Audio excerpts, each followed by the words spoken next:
اليوم تيرشتيجن في حراسة المرمى، هيكتور هوملز، بواتينج، كيميش في الدفاع، كروس، خيرا وأوزيل، إضافة إلى دراكسلر، فيرنر ومولر. يعني أنا أقول فريق خبرة، لاعبين شاركوا، عديد اللاعبين شاركوا مع المنتخب في عديد المناسبات. دراكسلر كان موجود في كأس القارات كذلك، وفارنر أول مرة يشارك مع المنتخب، وأعتقد الوقت الحاضر أفضل مهاجم في الدوري الألماني.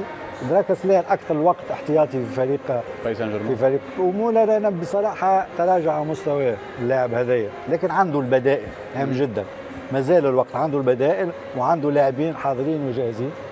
المنتخب الإسباني راموس وبيكي بطبيعة الحال مزيج بين اللاعبين الخبرة واللاعبين الشباب. أهم شيء هو التغييرات في الهجوم، لأن الهجوم هذا ما شاهدناش مع المنتخب منذ سنوات.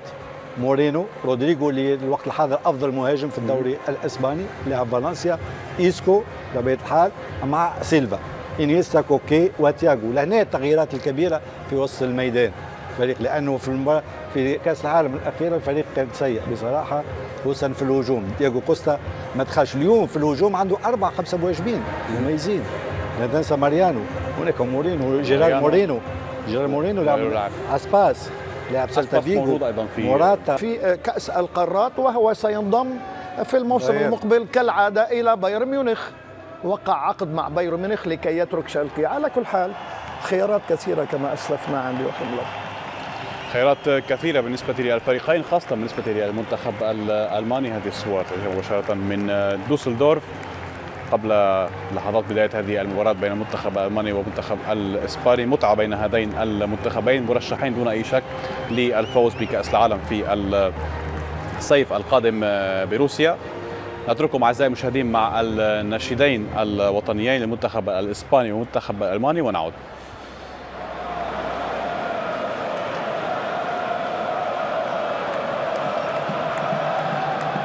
So, meine Damen und Herren, wir nutzen diesen Rahmen, um eine besondere Ehrung vorzunehmen.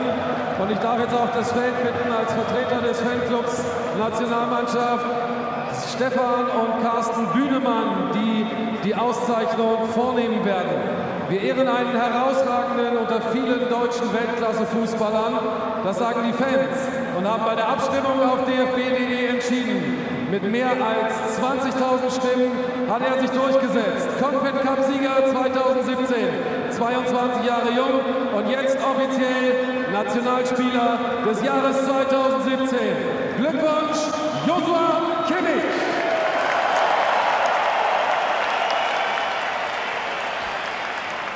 إذا كيميش أفضل لاعب ألماني في عام 2017. هذا اللاعب الشاب الذي سبق له أن لعب في مراكز عدة، خاصة بقيادة المدرب بيب غوارديولا. لعب كقلب دفاع، لعب كلاعب ارتكاز، واستقر مؤخرا في مركز الظهير الأيمن. نبقى الآن مع نشيد المنتخب الإسباني ومن ثم نعود. Hymnen werden präsentiert, Waffen, Musikchor Münster unter der Leitung von Oberstleutnant. Wir hören zunächst die Hymne von Spanien.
Und nun, meine Damen und Herren, singen wir gemeinsam die deutsche Nationalhymne.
هكذا إذا استمعنا للسلام الوطني الإسباني وكذلك الألماني قبل هذه المباراة الودية الكبيرة تجمع بين هذين المنتخبين، آخر بطلي للعالم في عام 2010 صالح منتخب إسبانيا، وفي عام 2014 صالح منتخب ألمانيا. نشكر كابتن طارق وكابتن محمد، ونتوجه في هذه اللحظات للزميل يوسف سيفي لمتابعة أحداث الشوط الأول من مباراة ألمانيا وإسبانيا. مساء الخير يوسف، إليك الكلمة.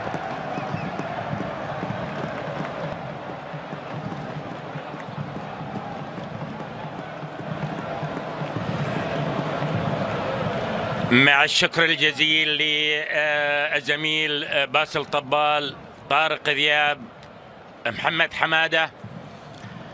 سيداتي آنساتي سادتي أيها الأحبة في كل مكان، مشاهدي قنوات BN سبورت الأعزاء، السلام عليكم ورحمة الله تعالى وبركاته، وأسعد الله أوقاتكم جميعا بكل خير. قائد المنتخب الأسباني، قائد المنتخب الألماني، الاثنين، واحد كان في ريال مدريد وواحد لا زال قائدا لريال مدريد، سيرخيو راموس، في بروفا كبيرة من بروفات المونديال القادم في روسيا. مباراة أعتقد ثرية بكل شيء، بالعراقة، بالتاريخ، بالدعاء من مسعود أوزيل، بقراءة شيء لا أعلم ما هو، ولكن مسعود أوزيل لاعب طبعا من أصول تركية، بينما هنا المهندس الكبير انيستا. مباراة ثرية في كل شيء، مباراة ثرية بهذا اللاعب توماس مولر، والبعض في ألمانيا يعتقد أن توماس مولر يؤدي مع المنتخب الألماني أفضل مما يؤدي مع بايرن، وهنا لاعب بايرن ميونخ اللي هو تياغو. مباراة ثرية، العراقة، التاريخ، المنتخب الألماني المزين بالنجوم الأربع، وتتويج لبطولة كأس العالم أو لبطولات كأس العالم. الفريقين اللي يجرون أمامك الآن هيمنوا وسيطروا على بطولة كأس العالم، القبل الأخيرة للأسبان والأخيرة للألمان، والثواني الأولى على بداية المباراة. انيستا يقود المحاولة الأسبانية الأولى، تحولت في الجهة اليمنى التسديدة، ولكن أقرب لها مدافع المنتخب الألماني. ثرية بالنجوم، حافلة بالنجوم، بعض النجوم على قائمة البدلاء، دييغو كوستا، ساني على قائمة البدلاء من جانب المنتخب الألماني، بينما أسبانيا بمن حضر، ألمانيا بمن حضر. بروفا يعني كبيرة، واحدة من المباريات الكبيرة ما بين الفريق الذي يأتي في التصنيف العالمي في المركز الأول الألمان، وما بين صاحب المركز السادس في قائمة الترتيب على المستوى العالمي، أسبانيا، في زيارة أخرى إلى واحدة من المدن الألمانية. الليلة احنا في مدينة دوسلدورف الألمانية في غرب ألمانيا، عدد سكانها 600,000 نسمة، من ضمنهم يعني الحاضرين 55,000 حاضرين في ملعب اسبري أرينا لمشاهدة ومتابعة المكائن الألمانية والقادمين من أسبانيا. المنتخب الأسباني في زيارة أخرى للأراضي الألمانية، الألمان في الجهة اليسرى من الملعب، الأسبان في الجهة اليمنى من الملعب، بمحاولة ألمانية أولى، التقدم والمرور، ومرة أخرى يخرج يخية من مرماه ومسعود أوزيل. في اللقطة السابقة كانت واحدة قبل قليل للمنتخب الأسباني، أصبحت حاضرة للمنتخب الألماني، وبالتالي قائد المنتخب الألماني من أصول تونسية. واليوم عندك المنتخب الألماني في من أصول تونسية، سامي الطيرة قائد وكابتن الفريق، شيء ممتاز، من أصول أفريقية، تركيا حاضرين مع المنتخب الألماني. ويحضر أمامك لوف، يوخيم لوف مدرب المنتخب الألماني، بس 12 سنة باقي مع المنتخب الألماني. طبعا في بطولة عالمية، في بطولة كأس العالم مرة أخرى مع المنتخب الألماني البطولة القادمة. اسبانيا مع بقاء دييغو كوستا على أرضية على قائمة البدلاء، مع بقاء ساول رودي، يعني مع بقاء ناتشو على قائمة البدلاء. ولكن اسبانيا بهذا المدرب لوباتيغي الذي فضل أن يبدأ بالتشكيلة بديخية في حراسة المرمى، داني كارفاخال القائد، سيرخيو راموس، بيكي، جوردي ألبا، كوكي، تياغو، إسكو، دافيد سيلفا، انيستا، رودريغو. اليوم مباراة خاصة أعتقد لرودريغو، فضل الحقيقة يعني إسكو رودريغو عنده 13 هدف في الليغا الإسبانية. دييغو كوستا على قائمة البدلاء. الألمان رهين عدل، ما عنده الأسبان أولا ما عندهم مشاكل. ليش؟ لأن مراته ما استدعاه سيرخيو بوسكيتس مصاب بس، يعني هذا فقط. بالمقابل نوير الذي يستعد للعودة مع بايرن ميونخ أولا ومع المنتخب الألماني. انيستا يقود محاولة المنتخب الأسباني، كرة تحولت ووصلت إلى انيستا مرة أخرى، انيسكو يقود ألبا يحولها ولكنها تصل إلى المدافع. حلوة اللقطة، حلوة. أعتقد إحنا أمام مباراة راح تكون مثيرة جميلة ثرية. ليش؟ داني كارفاخال هني في الجهة اليسرى، جوردي ألبا بهذه التشكيلة الأسبانية، وبالمقابل التشكيلة الألمانية تير شتيغن. طبعا حارس البرشا يواجه مجموعة من زملائه ولاعبي المنتخب الأسباني، كيميخ حاضر، جيرومو بوتينغ، هوملز، هيكتور، سامي خضيرة، توني كروز، توماس مولر، مسعود أوزير، دراكسلر لاعب البي اس جي، فيرنر لاعب لايبزيج اللي عنده 10 مباريات دولية وعنده 7 أهداف. انت تشوف بعض الأحيان مع بقاء سانيه على قائمة البدلاء، يعني شوف بعض اللاعبين اللي لديهم الفرصة الآن، لاعبين يعني شوف رودريغو رقم 9 في المنتخب الأسباني مثال، عنده 13 هدف في الليغا، شيء ممتاز. يعني في الليغا اللي يتصدرون قائمة الهدافين في الليغا مو بأسبان أصلا، ولو كان الأمر بيد الأسبان لأتوا بهدافين ليغا، لأتوا بكريستيانو ولو أتوا بميسي. ولكن طبعا كريستيانو مع منتخب بلاده، ميسي مع منتخب بلاده، الألمان لو ودهم كان أو أتوا بليفاندوفسكي، ولكن طبعا البولندي مع منتخب بلاده. بينما هنا طبعا جيرومو بوتينغ لاعب بايرن ميونخ 68 مباراة دولية، ويظهر أمامك تير شتيغن. ما عندهم الألمان راهين، ما عندهم مشاكل، خلاص تير شتيغن مغطي مكان نوير، ونوير يستعد للعودة، وانيستا والجول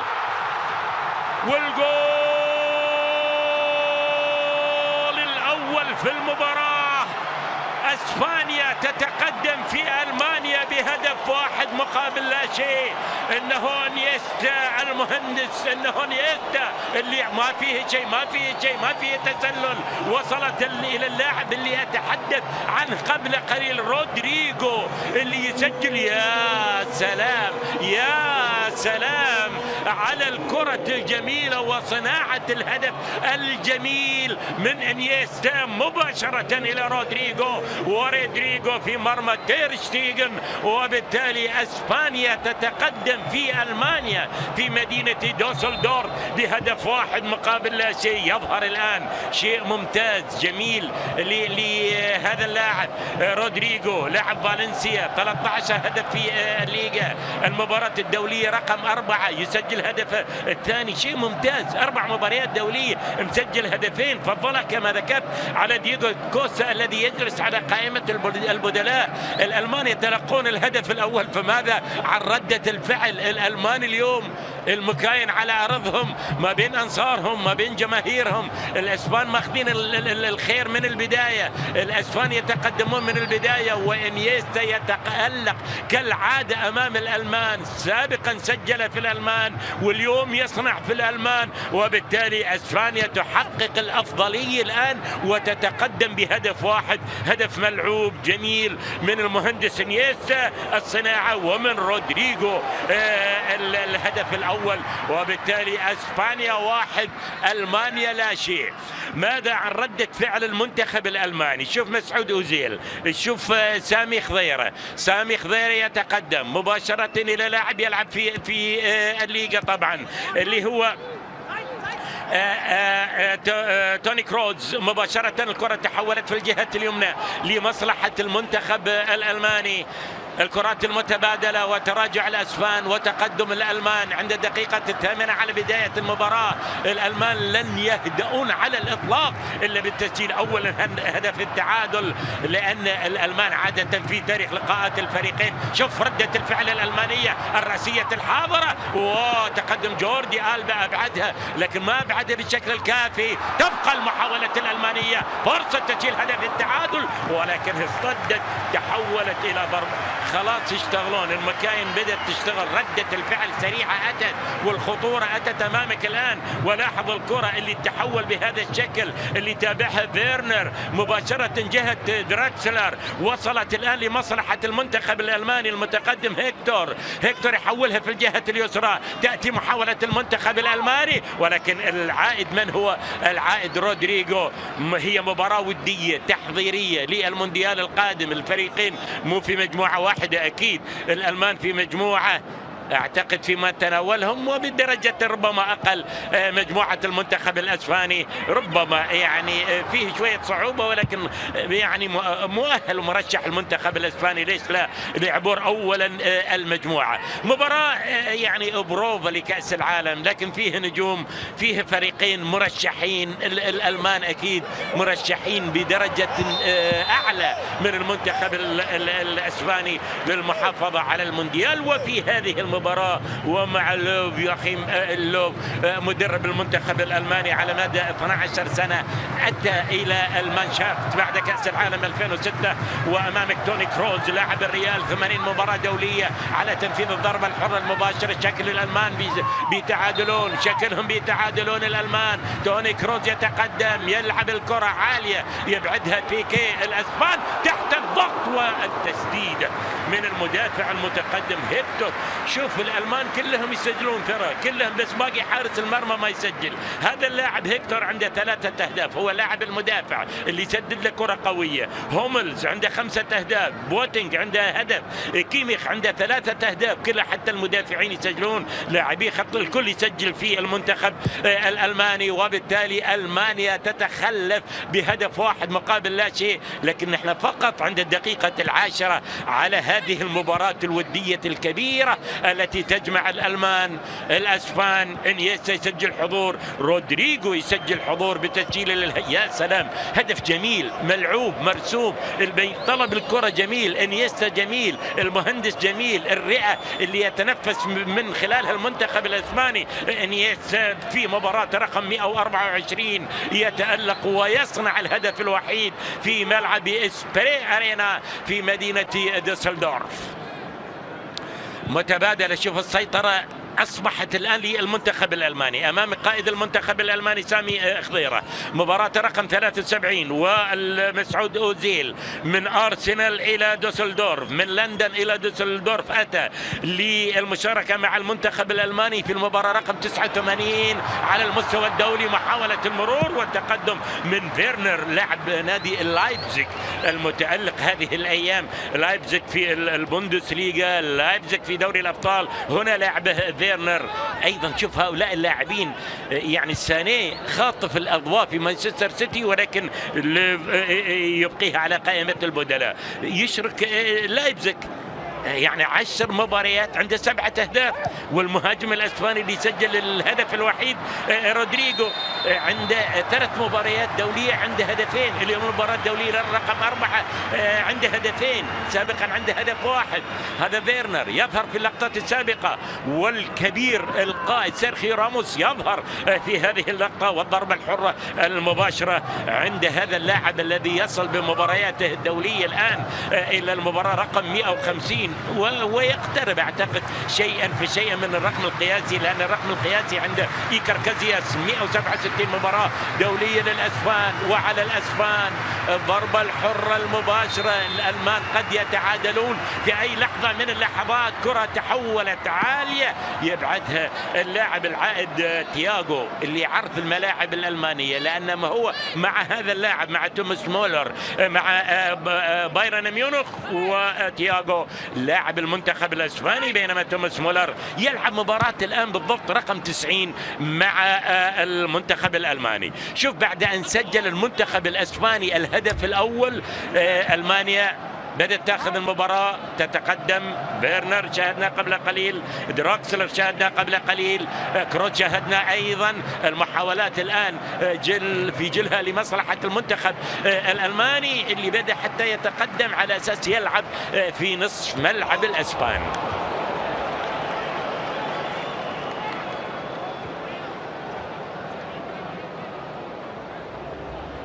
يا سلام يا سلام يا سلام يا أخي، أنت تستمتع مع انيستا بصراحة، تستمتع مع انيستا واللاعب المهاجم المحظوظ. شوف ذهب مباشرة إلى انيستا والمهاجم يكون محظوظ الحقيقة ويكون سعيد. ليش؟ لأن يطالع خلفه من وراي من اللي يصنع من عندنا، من يطالع انيستا خلفه في أي لحظة من اللحظات ممكن يصنع له هدف. هذا ما كان بالفعل، انيستا يصنع الهدف وانيستا عادة يتألق أمام الألمان وكرة تحول، بل وسجل في مرمى المنتخب الألماني، بل وأخرج الألمان حتى من بطولة كأس العالم 2010. وصلت الكرة بهذا الشكل لمصلحة المنتخب الإسباني وردة الفعل و13 دقيقة جميلة مثيرة ما بين الفريقين. لاعب رائع لاعب البرشا اللي هو جوردي ألبا، مباراة رقم 59 على المستوى الدولي بالضبط أمامك الآن، وحتى الأسبان يسجلون. يعني شوف المدافعين المنتخب الألماني، جوردي ألبا عنده 8 أهداف، راموس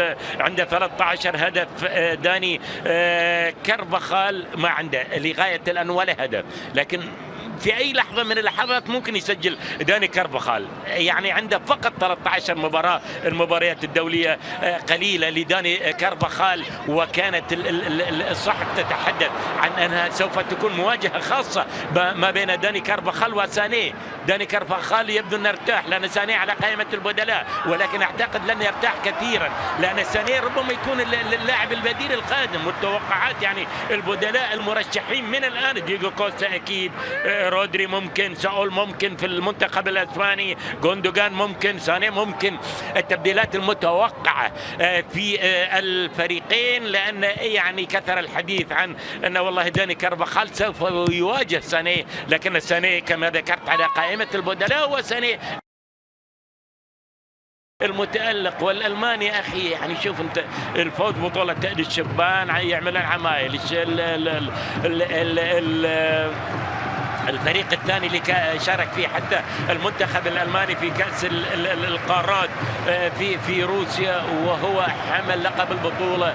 ألمانيا اللاعبين الكبار اللي يضربون بقوة ويسجلون غزارة في الأهداف ومباريات متتالية متواصلة بدون أي خسارة. الألمان لن يرضوا بهذه الخسارة على الإطلاق لغاية الآن بهدف واحد مقابل لا شيء. لكن الأسبان لاعبين مباراة جيدة للأسبان. انيستا يقود المنتخب الاسباني ويقود خط وسط المنتخب الاسباني، وصناعة الهدف اكيد كما شاهدناها من انيستا. هذا اللاعب اللي امامك كيميخ لاعب بايرن ميونخ، وهذا لاعب البرشا، وما ادري عاد والله يلتقون البرشا وبايرن الله اعلم في الدور نصف النهائي في دوري الابطال. مجموعة من اللاعبين يعني المنتخب يرتاح متى إذا اللاعبين والله ما وصلوا.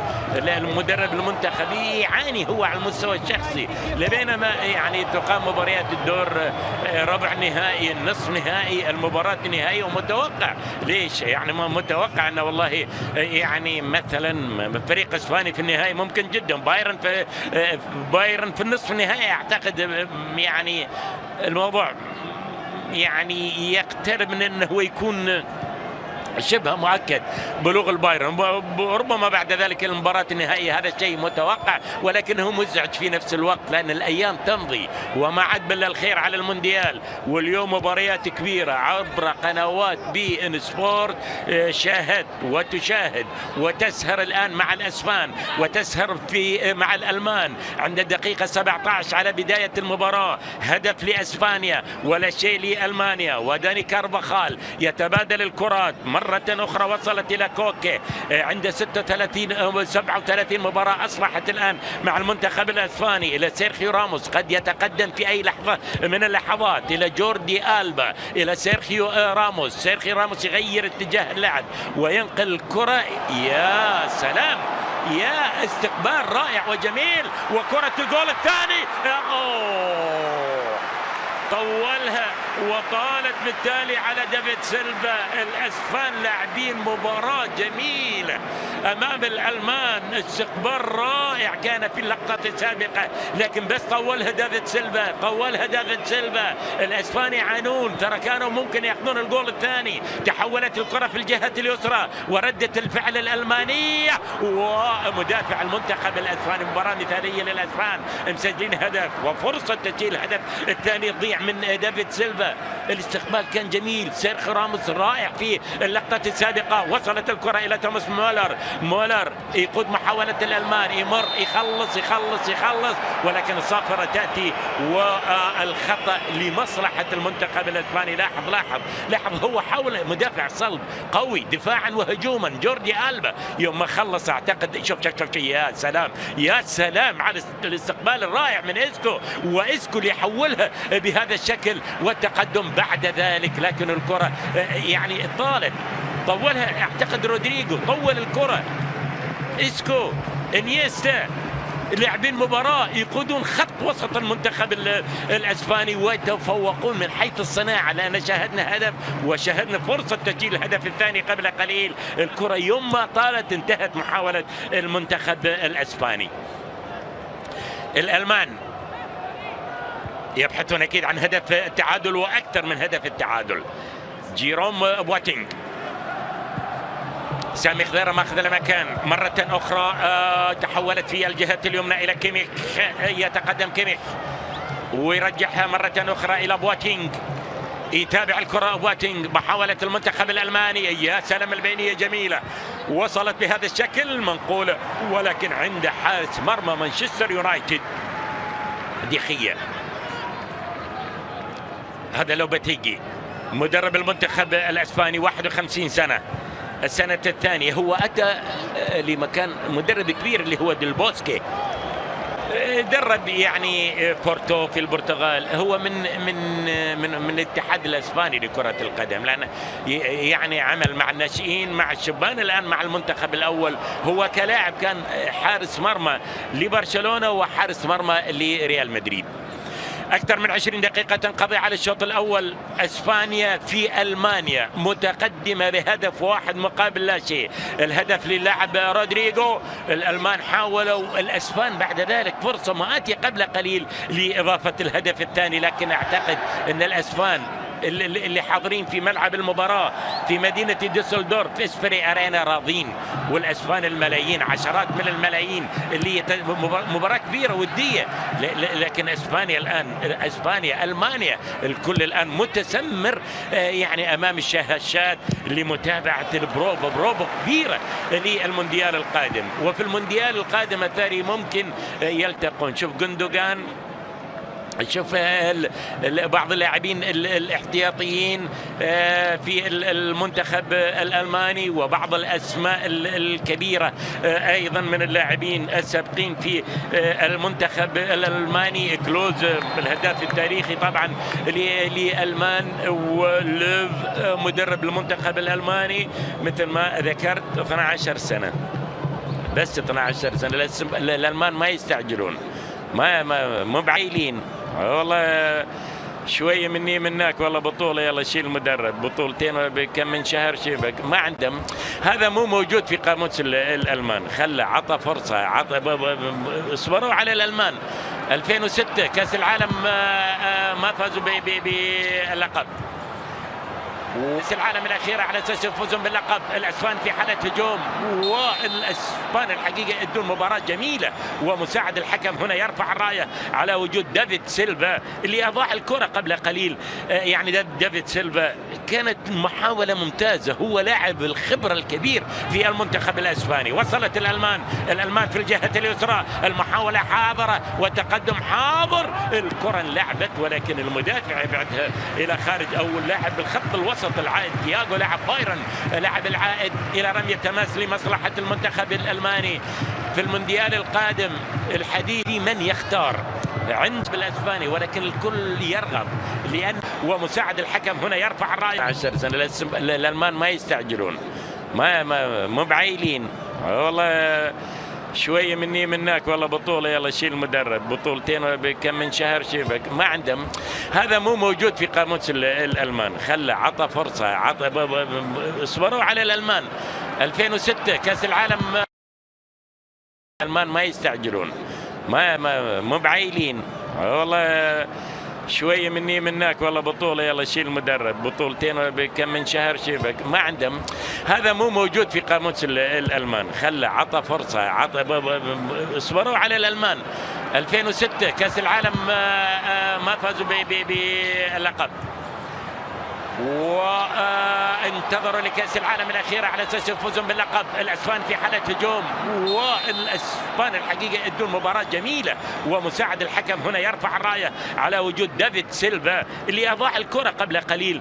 يعني دافيد سيلفا كانت محاولة ممتازة، هو لاعب الخبرة الكبير في المنتخب الأسباني. وصلت الألمان في الجهة اليسرى، المحاولة حاضرة وتقدم حاضر، الكرة انلعبت ولكن المدافع يبعدها الى خارج، او اللاعب بالخط الوسط العائد تياغو لاعب بايرن لاعب العائد الى رمية تماس لمصلحة المنتخب الالماني في المونديال القادم. الحديث السوالف انهم ممكن يلتقون في الدور نصف النهائي في روسيا، ويتكرر بالتالي ما حدث في بطولة إن حدث طبعا إن والله يلتقون مثلا في بطولة كأس العالم القادمة.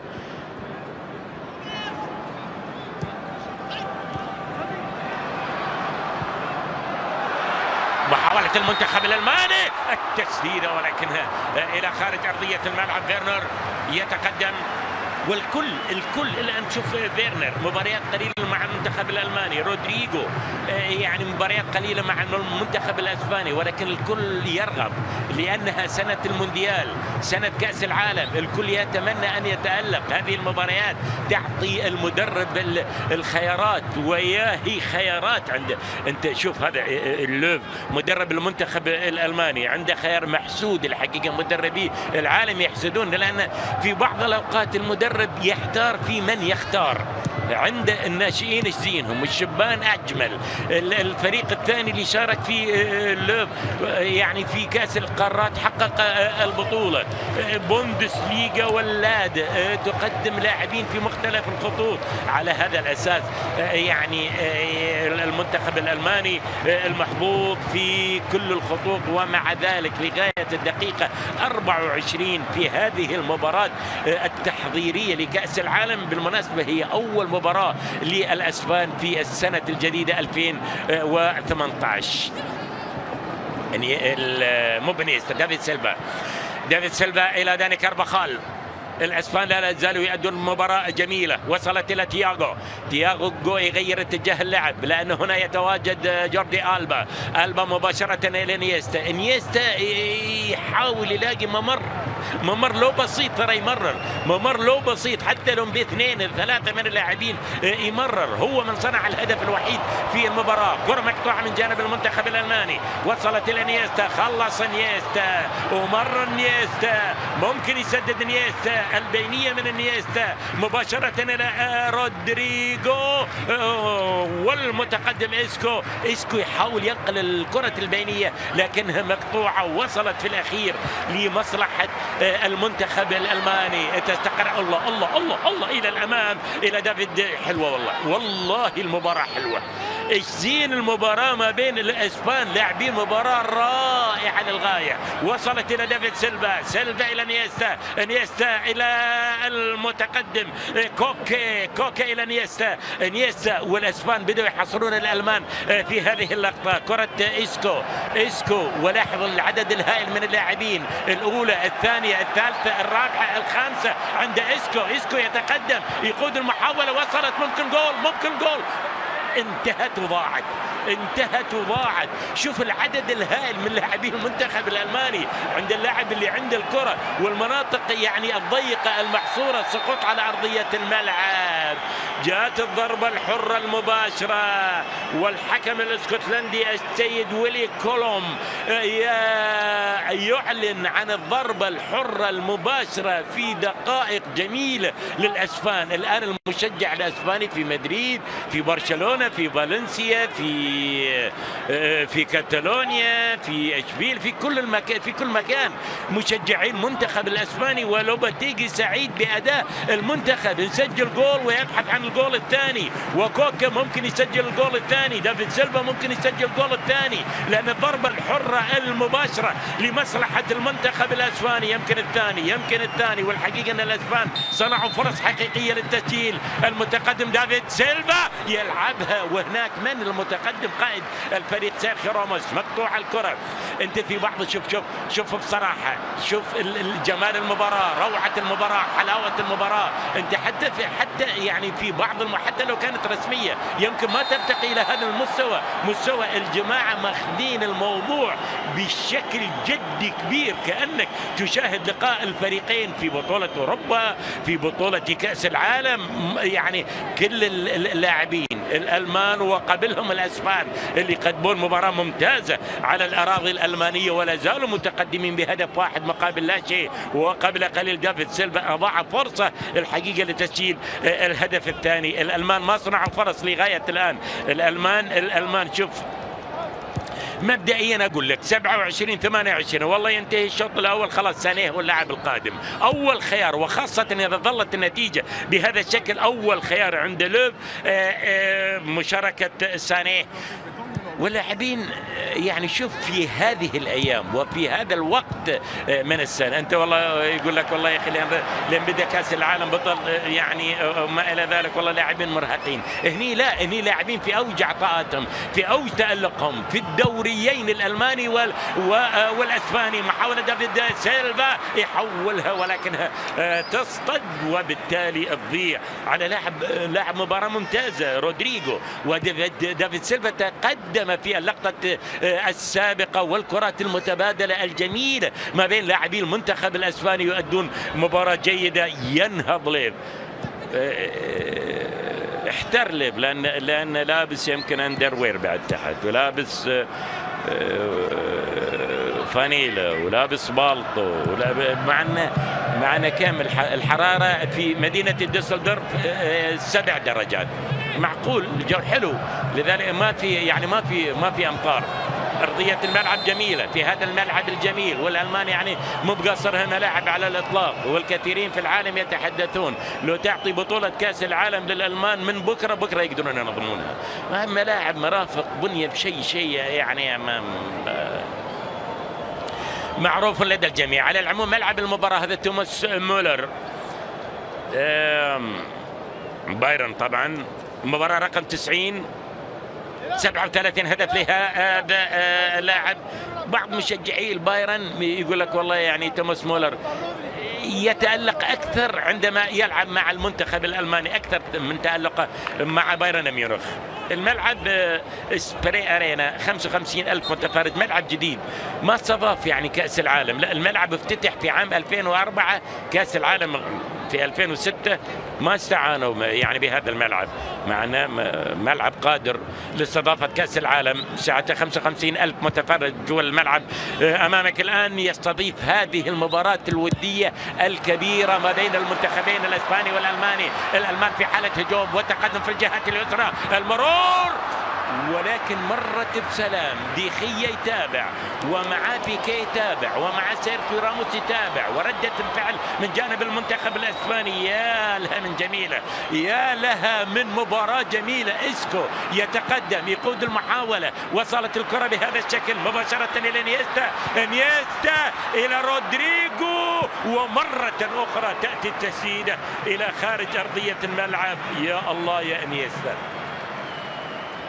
30 دقيقة على الشوط الأول. الأسبان على الأراضي الألمانية لاعبين مباراة ممتازة، والحقيقة قريبين من تسجيل الهدف الثاني. ولاحظ التسديد العالية تضيع على المنتخب الأسباني. أكثر من 30 دقيقة المنتخب الأسباني سجل، والأقرب الحقيقة لإضافة الهدف الثاني.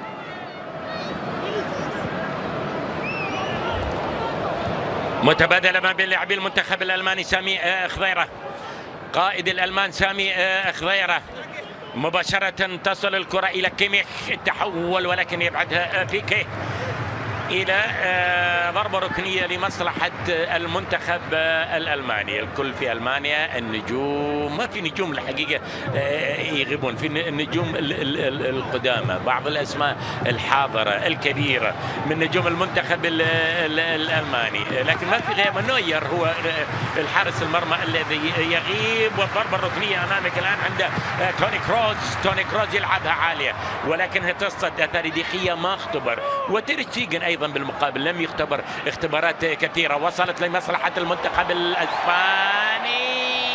الاسكتلندي يتابع الحكم السيد ويلي كولوم، ما احتسب شيء. تصل المنتخب الألماني مرة أخرى. الألمان يبون ينهون الشوط الأول، يعني مش ممكن، النتيجة غير مقبولة عند الألمان وعلى الأراضي الألمانية. والأسبان عندما يأتون إلى ألمانيا يعانون، ولكن الآن لا يعانون الحقيقة في هذه المباراة، لأنهم مقدمين مباراة ممتازة مثالية في كل الخطوط.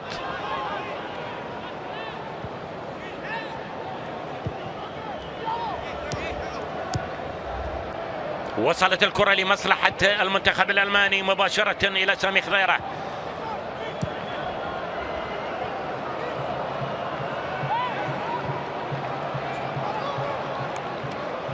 اسبانيا تحقق الفوز لغاية الدقيقة 33، لكن أمام الألمان ما تفكر أنك أنت فايز إلا إذا صفر، إلا إذا صفر خلاص، يعني لا تتأكد أنه والله أنت فايز في المباراة. حتى لو 1-0 ممكن يقلبونها في أي لحظة من اللحظات، لكن تاريخيا الأسبان يعانون عندما يأتون إلى ألمانيا. وأسبانيا فازت مرة واحدة في التاريخ على الأراضي الألمانية. متى حدث ذلك؟ يعني قبل 83 سنة من الآن حدث ذلك. محاولة المنتخب الألماني التعادل، ولكن تصد يتغير اتجاهها، التحول إلى ضربة ركنية. متابعة المدافع المتقدم كولون، الكل أو هيكتور المتقدم يتابع، وهكتور المتقدم، ورمية التماس تحولت يبعدها سيرخيو راموس مباشرة. المتابعة حاضرة من داني كارفاخال. تبقى الكرة في هذا المكان الخطير لمصلحة المنتخب الألماني. أصبح الألمان مستعجلين لأن الدقائق تمضي، 34 دقيقة الشوط الأول. يتمنون أكيد أولا أن يسجلون هدف التعادل. وصلت الكرة مباشرة إلى كيميخ يرجع الكرة بهذا الشكل إلى أوزيل ينقلها إلى كروز المتقدم، توني كروز مباشرة إلى هيكتور. وتراجع اسباني في هذه اللحظات من المباراة، وتقدم ألماني مباشرة إلى جيروم بواتينغ يسيطر عليها. ولاحظ معي الكل من الأسبان راجعين، يعني خط دفاع أول، خط دفاع ثاني، خط دفاع ثالث من جانب المنتخب الأسباني. الآن يتقدم مباشرة كوكي لاعب أتلتيكو مدريد، يلعب مباراة رقم 37 على المستوى الدولي، واسبانيا تحت الضغط، والاسبان يحاولون يفكون الكرة، ولكن اللي يفك الكرة المنتخب الالماني اللي باقي في هذا المكان. شوف في نصف ملعب المنتخب الاسباني اصبح الان زيل يتقدم، يحولها في الجهات اليسرى الى توني كروز، مباشرة الى خبيرة على طول التحول بهذا الشوط. جول توماس مولر، قذيفة قوية في مرمى ديخية، وبالتالي الألمان يتعادلون. وتوماس مولر والابتسامة العريضة، لاحظ خذوهات مباشرة من توني كروز. توني كروز يحولها بهذا الشكل إلى سامي خضيرة إلى توماس مولر اللي يسدد له كرة قوية في مرمى ديخية، وبالتالي تعبر القذيفة الألمانية القادمة من توماس مولر في مرمى ديخية، تعلن عن تسجيل هدف التعادل لمصلحة المنتخب الألماني. لاحظ معاي ديخية، حاول ديخية شوية متقدم وماخذ الزاوية اليسرى، ولكن الآن الألمان يحتفلون، ليف يحتفل والجماهير تحتفل في ملعب المباراة، لأن ألمانيا الآن تعادلت مع أسبانيا عند الدقيقة 35 على الشوط الأول من هذه المباراة. كانت 1-0 أصبحت 1-1. مباراة جميلة ما بين الفريقين، مثيرة ما بين الفريقين. وصلت إنيستا المتابر إلى إيسكو الذي يتقدم إلى ألبا يحولها، ولكن تصل إلى حارس المرمى تير شتيجن. جدية عالية، أنت أمام مباراة والله أشبه مباراة رسمية تقرر مصير أي من الفريقين. ليش؟ لأن الأسبان حلوها عندما تقدموا بهدف 1 مقابل لا شيء، والأسبان يعني نتائجهم ليست جيدة. أنت وين يا أخي تروح على ألمانيا؟ وفي ألمانيا أكيد صعب الفوز. أسبانيا الفوز الوحيد اللي حققوه على الألمان على الأراضي الألمانية قبل 83 سنة أيام هتلر في عام 1935 في أول لقاء أقيم في مدينة كولون، وكانت النتيجة 2 لأسبانيا و1 لألمانيا. ممكن تكون الآن 2 مقابل هدف، لا أعلم للأسبان أم للألمان. احنا امام شوط جميل ما بين الفريقين، في هدفين والهدف الثاني اجمل حتى، والهدف الاول جميل، الهدف الملعوب والكرة الجميلة من انيستا الى رودريجو، وكان الهدف الاول. وقبل قليل لاحظنا كرة اوزيل، كرة سامي خضيرة، كرة توني كروز استقرت في الاخير الى توماس مولر اللي عمل له قذيفة سكنت شباك الحارس الاسباني ديخية، والالمان يتعادلون قبل قليل لكي تصبح النتيجة أمامك الآن 1-1.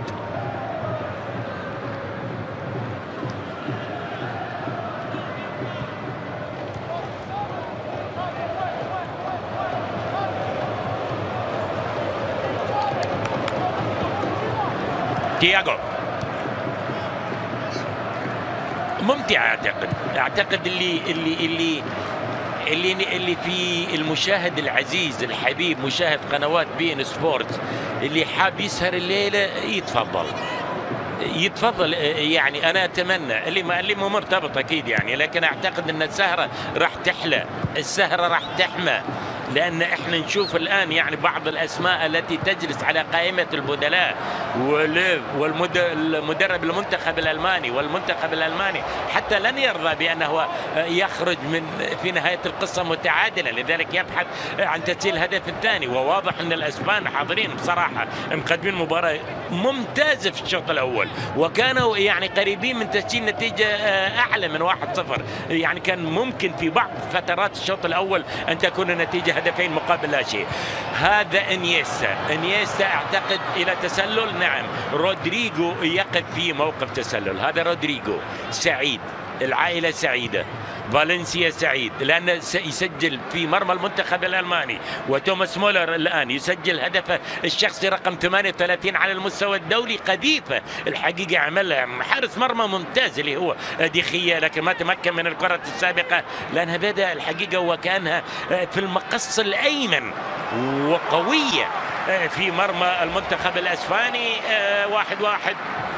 توني كروز سبق أن سجل في مرمى المنتخب الأسباني، وهيكتور يتقدم. هيكتور والألمان تعادلوا الألمان، والألمان يبون الجول الثاني وقد يسجلون الهدف الثاني. الكرة تحولت والتسديدة حاضرة سليمة ما فيها تسلل. وصلت أيضا الكرة المنقولة تستقر عند الأسبان. المرتدة للأسبان، المرتدة للأسبان. إسكو يقود هذه المحاولة خالص. أوقفها نعم أوقفها هو قاصد انه يوقفها ويمكن ياخذ عليها بطاقه صفراء حتى. ودراكسلر امامك الان، والحديث ما بين لوباتيجي وسقوط إسكو على ارضيه الملعب. الخطا يعني مقصود بشكل واضح من دراكسلر لاعب البي اس جي، واللاعب الان الذي يلعب مباراه الدوليه رقم 41 وعنده 6 أهداف. لاعب خط وسط المنتخب الالماني. 40 دقيقه سريعه مضت، سريعة، لأن مباراة جميلة ما بين الفريقين. لوباتيجي فريقه يؤدي مباراة جيدة، الألمان كالعادة يتقدمون يبون يسجلون، يتعادلون يبون يسجلون 2 يبون الثالث، يسجلون 3 يبون الرابع، يسجلون 5. مجموعتهم سهلة، وكان الله عاد في عون الذي يقع في مع المنتخب الألماني في مجموعة واحدة. نتحدث عن كأس العالم، انت وين تطيح وياهم مثلا، خاصة الفرق اللي تهمنا منتخباتنا العربية، وين تطيح وياهم الا مثلا مني منك يعني بكأس العالم على وجه التحديد. لكن يعني الفرق العربية بعيدة عن المنتخب الألماني، بالتوفيق أكيد للمنتخبات العربية. هذا إسكو إلى يا سلام يا سلام مباشرة يا أخي، سرعة البديع وحسن التصرف والقائد المهندس انيستا اللي يلعب الكرة بهذا شوف هي نعم إسكو نعم يقف في موقف تسلل، ولكن شوف يعني انيستا يعمل كل شيء في المباراة، واسبانيا تعمل اشياء ممتازه في المباراه. لاحظ معي التقدم مره اخرى، ولكن الكره هنا طالت على هذا اللاعب تياغو الى ضربه مرمى لمصلحه المنتخب الالماني. هذا الطفل الالماني اللي يحمل كاس العالم يتثاوب كأنه يبي ينام، مع ان تو الناس في دوسلدورف ساعه كان في دوسلدورف الحين تو الناس يا الحبيب كم الحين 9:30 تو الناس بدري يعني، وبكره السبت بعد يعني ما في شيء يعني، وهو حامل كاس العالم. لكن قمصان المنتخب الالماني مزينه بالنجمات الاربع، لان الالمان عندهم يا اخي سجل هائل والله يا اخي، عندهم مع كاس العالم الالمان مع التنظيم مع الحضور يا اخي، حاضرين في 8 نهائيات. هذا الفريق اللي يجري امامك فريق تير شتيجن وربعه، 8 نهائيات من ضمنها طبعا الالقاب الاربعه 50 سويسرا، 74 المانيا، 90 ايطاليا، 2014 البرازيل، وبالتالي يبون اللقب الخامس ومرشحين فوق العاده للحصول على اللقب الخامس. محاوله الالمان قد ياتي هدف التعادل، محاوله المرور من اللاعب المتقدم دراكسلر، لكن التغطيه حاضره في الاخير الى ضربه مرمى لمصلحه المنتخب الاسباني. كارفاخال، سيرخيو راموس اللي امامك، بيكي، جوردي ألبا مدافعي المنتخب الاسباني، من خلفهم حارس مرمى ممتاز اكيد ديخيا. ولاحظ سيرخيو راموس اليوم عند سيرخيو راموس المباراه رقم 150، يعرف لهم عدل، يعرف خبره هائله، يعرف للالمان، يعرف للكل، يعرف للارجنتين، يعرف لكل لاعبي العالم. اكيد سيرخيو راموس سجل هائل كما ذكرت، مباراه رقم 150. إيكار كازياس عنده 167 مباراة، وسيرخيو راموس بالسن 31 سنة، باقي كم يعني 150، باقي 17 مباراة. ممكن يصل لها سيرخيو راموس، ممكن أكثر من ذلك. تصل المنتخب الألماني 44 دقيقة الشوط الأول، شوط جميل ما بين الفريقين، شوط في كرة قدم، شوط في تنافس كبير، مباراة ودية، ولكن بدت في كثير من دقائق كانها مباراة حاسمة للأسبان وللألمان، لذلك أداء ممتاز الحقيقة. وبعض اللاعبين اللي سجلوا حضور في مباراة اليوم، رودريغو على سبيل المثال سجل الهدف، توماس مولر مرة أخرى يتألق. ويعني ربما المشاهد الكريم وشخصيا يعني كنت قدرت تحت مباراة بايرن ميونخ لايبزيج بايرن ميونخ. يعني توماس مولر ما كان لم يكن بالمستوى الاعتيادي، ولكن يظهر في مباراة اليوم وسجل هدف التعادل، هدف كرة رائعة الحقيقة من توماس مولر، وكان هدف التعادل. على الشوط الثاني من يأتي والله شوف يعني سانيه، اعتقد سانيه رائع مع السيتي يا اخي.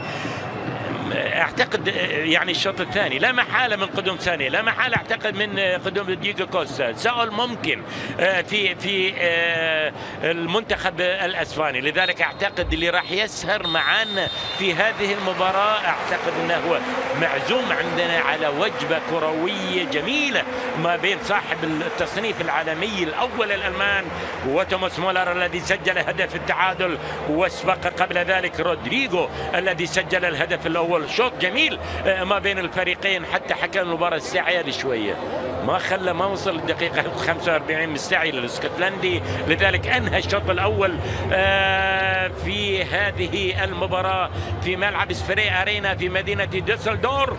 هدف للالمان وهدف للاسبان. الكلمة مرة اخرى الى زميلي باسل طبان، شكرا لكم ايها الاحبة والى اللقاء.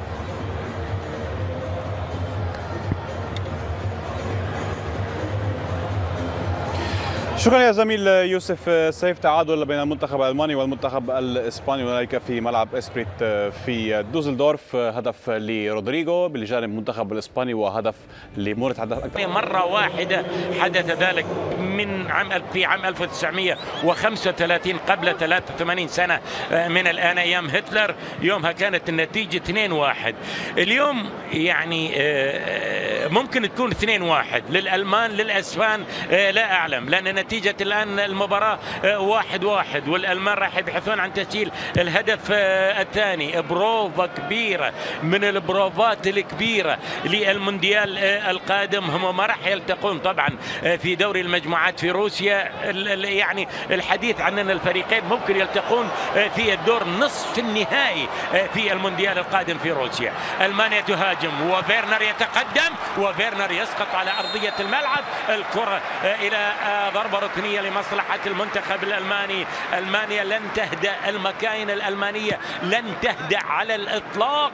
المحاولات سوف تستمر، وبالتالي مع بداية الشوط الثاني نشاهد المحاولات الألمانية. التحول إلى ضربة ركنية. توني كروز سبقا سجل في مرمى المنتخب الأسباني. وصلت الكرة إلى دراكسلر اللي رجعها إلى توني كروز. كروز يسيطر على كورته مرة أخرى إلى الله. حلوة اللقطة جميلة، حلوة ردة الفعل أحلى. ودراكسلر اللي يختار الزاوية، لاحظ معي التسديدة في الزاوية على شمال حارس المرمى ديخية. يتألق ديخية في هذه اللقطة، يحول الكرة إلى ضربة ركنية ثانية. المكاين تشتغل عدل الحين، المكاين الألمانية تشتغل عدل. دراكسلر والضربة الركنية تحولت عالية، مرت من الجميع لكنها باقية إلى نفس اللاعب دراكسلر اللي يتقدم يقود المحاولة إلى سامي خضيرة. تحولت واصطدت في لاعب المنتخب الأسباني كوكي.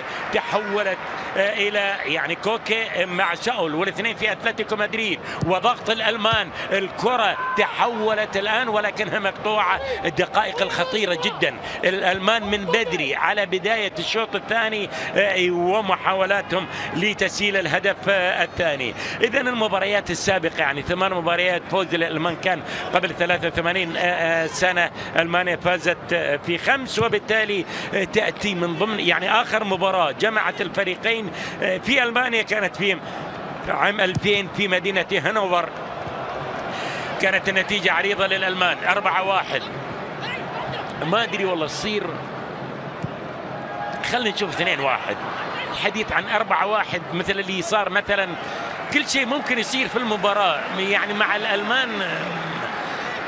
يعني صعب التوقع بصراحة، بس صعب تصير 4-1. يعني ممكن كانت 4-1 في تلك المباراة مع المدرب اللي كان رودي فولر، مع محمد شولة الذي سجل هدفين، مع زيغلر الذي سجل هدفين، مع الهدف الاسباني الوحيد الذي احرزه العملاق والاسطورة الاسبانية راؤول، والكرة التي تصل امامك لقائد المنتخب الالماني سامي خضيره مباشرة الى جيروم بواتينغ. 3-4 دقائق على بداية الشوط الثاني، الدقائق المانية ودقائق الخطر على المنتخب الألماني، وكل يفكر ويقرر. فلوبتيجي قرر أن يشرك ساول في الشوط الثاني. محاولات المنتخب الألماني مستمرة، المدافع يتقدم بهذا الشكل هيكتور. باقية محاولة المنتخب الألماني، فيرنر قد تأتي المرتد لمصلحة المنتخب الألماني، تأتي الآن لمصلحة المنتخب الأسباني. هذا دافيد سيلفا مباشرة يحولها إلى إيسكو يصيح. حلوة اللقطة، حلوة، وصلت إلى دافيد سيلفا، يقول محاولة المنتخب الأسباني مباشرة جهة رودريجو، ما وصلت إلى مدافع.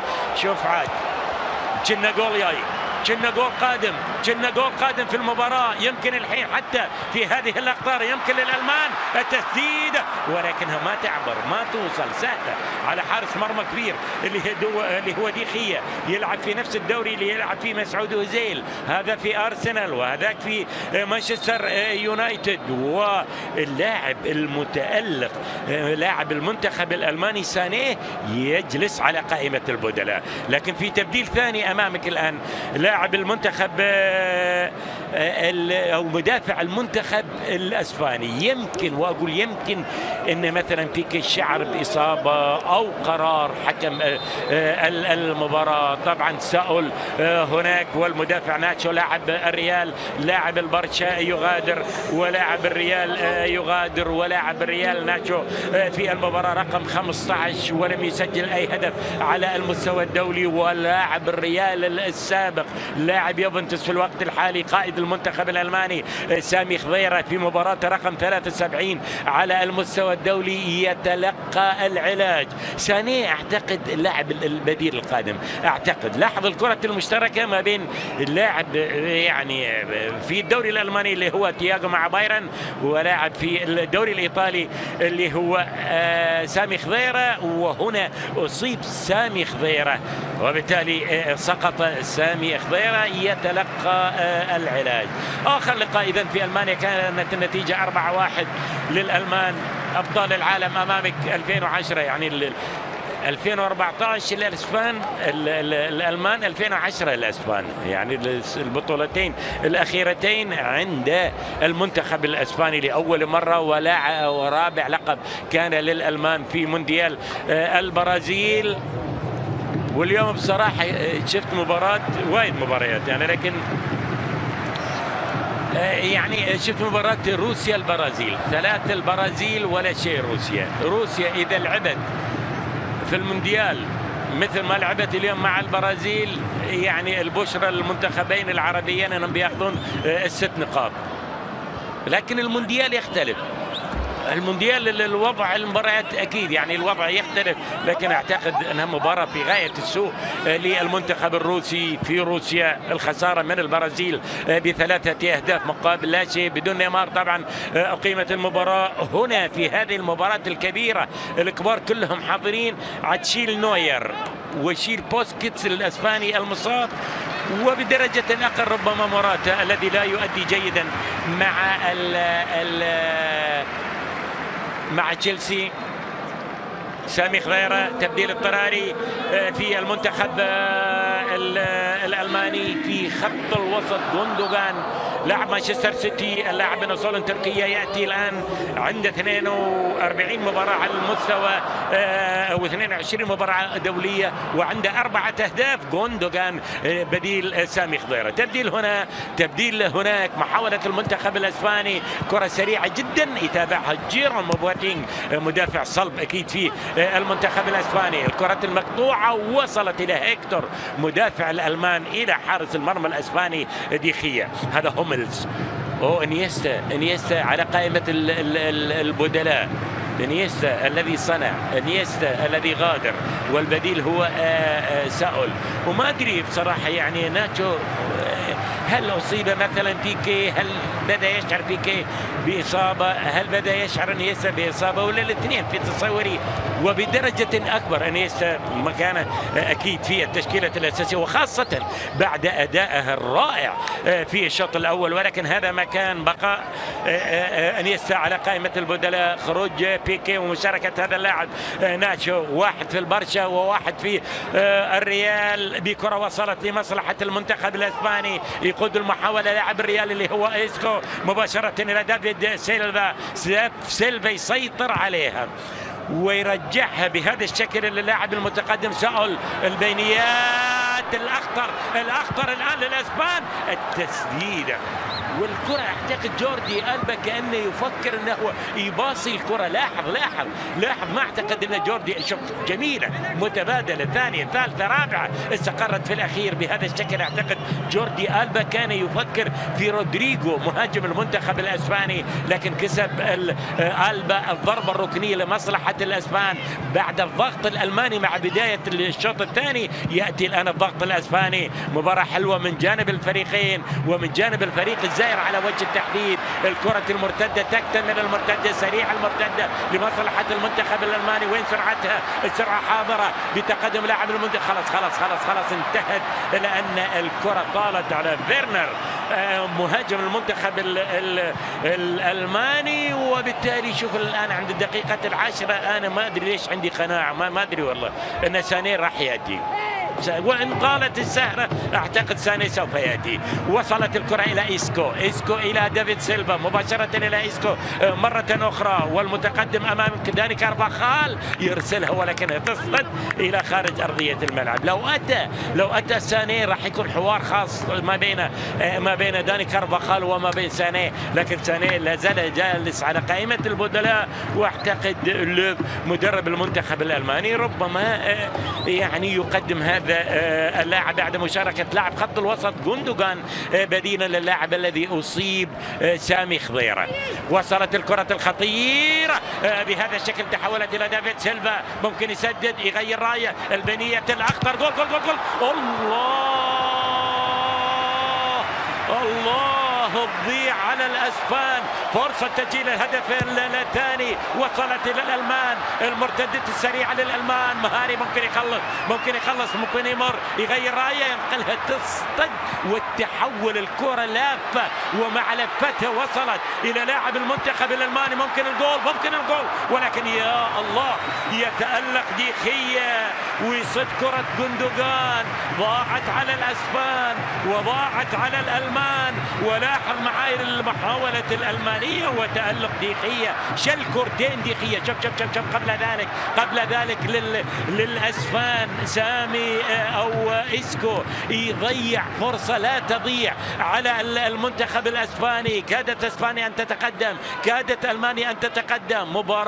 مباراة كما ذكرت في الشوط الأول وتستمر المنتخب الألماني، لكن يتألق الحقيقة اليوم ديخية. قصة شعره مثل قصة شعر غاريث بيل الولزي المتألق حتى مع منتخب ويلز. يعني ديخية تألق وشل كورتين، وقبل قليل إسكو. فرصة لا تضيع على المنتخب الأسباني. مباراة جميلة جدا ما بين الكبيرين الألمان والأسبان، كل يبحث عن تسجيل الهدف الثاني. لمن الهدف الثاني يا أخي؟ بصراحة ما أعتقد 1-1، ما أعتقد والله، ما أعتقد، ما افتكرش انها 1-1، افتكر 2-1 2-2. لا اعلم، الدقائق تمضي بهذا الشكل.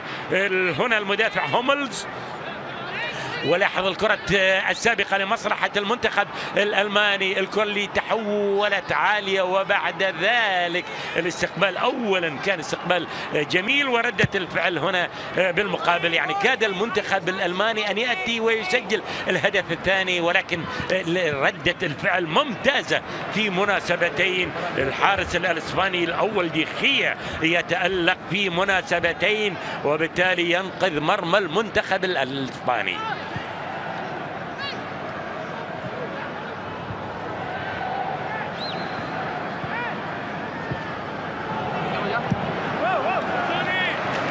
كرة سريعة إلى خارج أرضية الملعب، تأتي رمية التماس للمنتخب الألماني في تبديل، الأسبان بيجرون التبديل الثاني.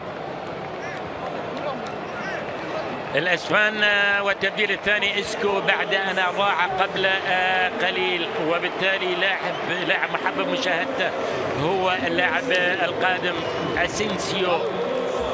8 مباريات دولية لم يسجل أي هدف، لاعب خط وسط ريال مدريد.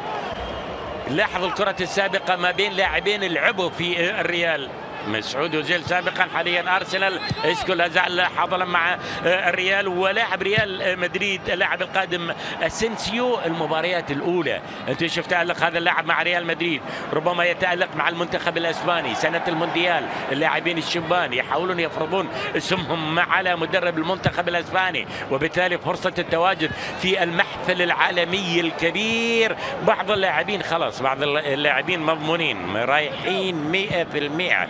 إذا لم تحدث، لأن في مشكلة بعض الأحيان تصير، الأيام اللي تفصلنا عن المونديال، الأيام سواء الطويل شوي أو الأقل، أو حتى اللي يعني الإصابات القليلة اللي تحدث في الأيام الصعبة اللي لا يمكن علاجها. أنت نوير المنتخب الألماني يمكن علاجه، نوير بات قريبا من العودة إلى بايرن ميونخ أولا، وبعد ذلك المنتخب الألماني. نيمار أعتقد راح يعود مع المنتخب البرازيلي، ولكن بعض الأوقات إذا حدثت إصابة قبل بداية المونديال بأيام قليلة أكيد يصعب الحقيقة علاجها، وبالتالي ممكن نجوم كبار مثلا يغيبون. أتمنى ألا تحدث أي إصابة لأي من اللاعبين. البطولة بطولتنا منقولة عندنا عبر قنوات بي إن سبورت للمشاهد الكريم في أرجاء العالم، والصيف الساخن لكل الزملاء في قنوات بي إن سبورت اللي يعدون العدة للسفر وللتغطية الاعتيادية عبر قنوات بي إن سبورت، وبالتالي نأمل ألا تحدث إصابة، نأمل أن الكل حاضر، الكبار حاضرين، الكل حاضر في المونديال، وبالتالي نستمتع إن شاء الله بصيف كروي ساخن على الملاعب الروسية، كما نستمتع الآن ساعة من المتعة والجمال والأداء بهدفين فيها المباراة قابلة للزيادة في النصف ساعة القادمة للشوط الثاني من هذه المباراة. أبطال العالم 2010، أبطال العالم 2014. وصلت الكرة لمصلحة تياغو مباشرة إلى دافيد سيلفا، أضاع فرصة تسجيل هدف في الشوط الأول. تعود السيطرة لمصلحة المنتخب الأسباني، تحولت الكرة إلى داني كارفاخال. أثاري ممكن يتقدم الآن لأن عنده قدوم ساني، أعتقد راح يتحفظ كثيرا على عدم التقدم، وربما يأتي لاعب خط وسط على أساس يغطي عندئذ بعد مشاركة ساني. وأنا ما أدري ليش متأكد من مشاركة ساني، ما أدري. ساني على قائمة البدلاء، رائع مع مانشستر سيتي، المشاركات الأولى مع المنتخب الألماني، لكن أرشح فقط أرشح أن ساني ربما يكون اللاعب القادم، وربما يكون هذا هو اللاعب البديل دراكسلر اللي عمل كرة ممتازة قبل قليل على مرمى ديخيا.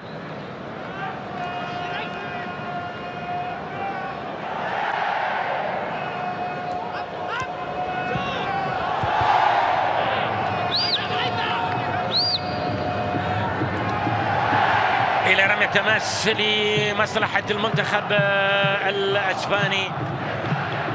اسبانيا، شوف اسبانيا، المملكة الاسبانية،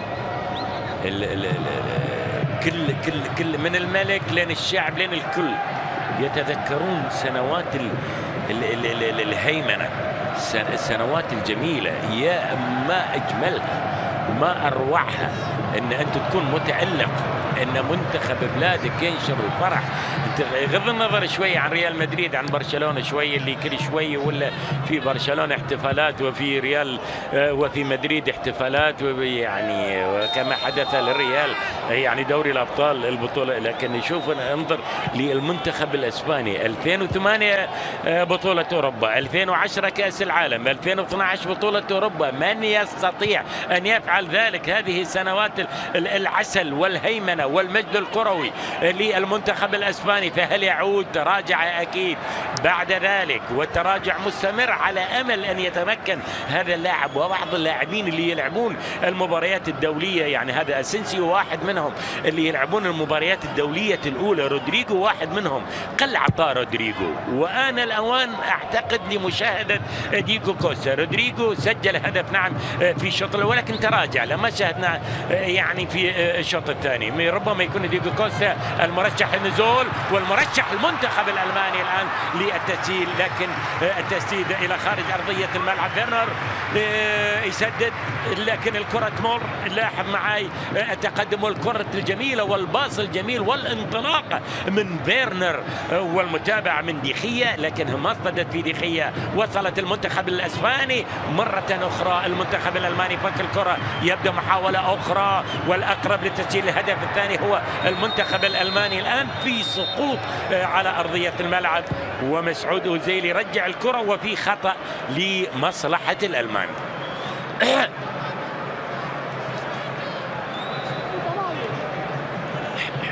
عفوا ايها الاحبه في كل مكان. اوكي، هي خلاص هي دييغو كوستا. يمكن اللي غادر رودريجو الذي سجل حضور الحقيقه وسجل الهدف الاول. دييغو كوستا المهاجم القادم، وامامك رودريجو والضربه الحره المباشره. دييغو كوستا والالمان يحاولون تسجيل الهدف الثاني. ممكن مولر، ممكن توني كروز اللي واضح معك على الشاشة سبق له أن سجل في مرمى المنتخب الألماني. كرة منقولة عالية، الرأسية الخطيرة من هوملز. شنهم اتفقوا عليها، شنهم تحدثوا بالألماني. أوكي تقدم، يلا هوملز روح خذ لك مكان. شوف كانوا متفقين عليها، كروز وهومل، توني كروز وهومل متفقين. تساسروا يمكن، قالوا كلمة السر ربما، وتقدم هوملز، ولكن الكرة إلى خارج أرضية الملعب. المهاجم دييغو كوستا.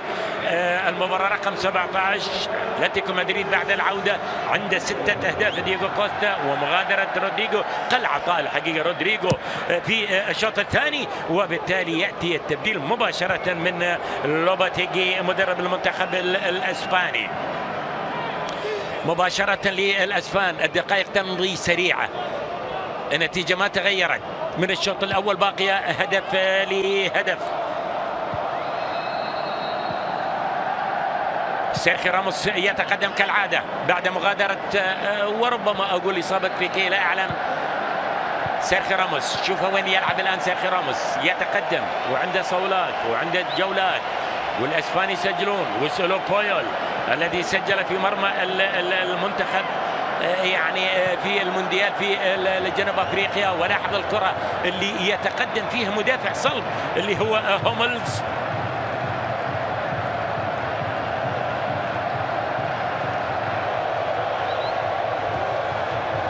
نصف نهائي 2010 العالم يتذكر طبعا، والفوز الاسباني بهدف واحد مقابل لا شيء. يوم اتى بويول وسط العمارات الألمانية وسجل الهدف في تلك المباراة. يتقدم سيرخيو راموس، يمكن يسجل. سيرخيو راموس عنده يعني 13 هدف على المستوى الدولي، وأصبحت المباراة الآن في متناول لاعبي المنتخب الأسباني. هذا ثانية، أوكي خلاص ثانية جاي، ونشوف عاد الحين الحوار راح يبدا. يمكن هذا مع هذا كل مخرج اعطانا داني كارفاخال على طول. ليش؟ لان يمكن يكون الحوار الان الخاص. اكمل الاسبانيات والاسبان حاضرين في ملعب المباراه.